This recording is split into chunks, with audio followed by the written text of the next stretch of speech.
मिरज पंचायत समिती नूतन इमारतीमध्ये भाजपाचा सभापती अखेर विराजमान आमदार सुरेशभाऊ खाडे यांच्या हस्ते सत्कार करून पुढील वाटचालीला दिले शुभेच्छा।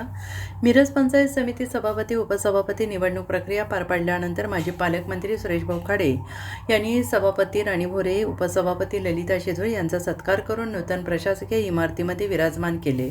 मिरज पंचायत समिती नूतन प्रशासकीय इमारत उद्घाटनापासून वादाच्या भोवऱ्यात सापडलेले या नूतन प्रशासकीय इमारतीमध्ये भाजपचा सभापती विराजमान होणार अशी सिंहगर्जना आमदार सुरेशभाऊ खाडे यांनी केली होती आणि हा शब्द खरा ठरवत त्यांनी अखेर मिरज पंचायत समितीच्या फेरनिवडणुकीत महाविकास आघाडीला शह देऊन भाजपची सत्ता खेचून आणली आहे।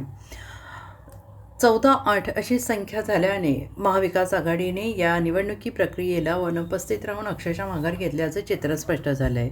महाविकास आघाडीने उमेदवारी अर्ज भरला नसल्याने भाजपच्या राणी भोरे यांची सभापती उपसभापतीपदी शिवसेना एकनाथ शिंदे पक्षाच्या ललिता शेजवळ यांची बिनविरोध निवड झाल्याने निवडणूक निर्णय अधिकारी यांनी जाहीर केलं। या निवडीनंतर भाजप पदाधिकारी कार्यकर्त्यांनी आमदार सुरेशभाऊ खाडे यांच्यावर गुलालाची उधळण करून जोरदार घोषणाबाजी केली। मी प्रथम आभार मानेन ते माझ्या भारतीय जनता पार्टीचं, सर्व माझ्या भारतीय जनता पार्टीचं, तसेच राष्ट्रवादी गटाचे अजित पवार गट, तसेच शिवसेना गट, एकनाथ शिंदे गट आणि सर्व माझ्या भारतीय जनता पार्टी पंचायत समिती सर्व सदस्यगण, तसेच भाऊंच्या नेतृत्वाखाली आमचं म्हणजे सभापतीपद आम्हाला मिळालं आणि भाऊंनी जसं मिरज तालुक्याचा कायापालट केला तसं त्यांच्या नेतृत्वाखाली आम्ही समाज तळागाळापर्यंत पोहोचून समाजकार्य करण्याची मी नक्कीच प्रयत्न करेन।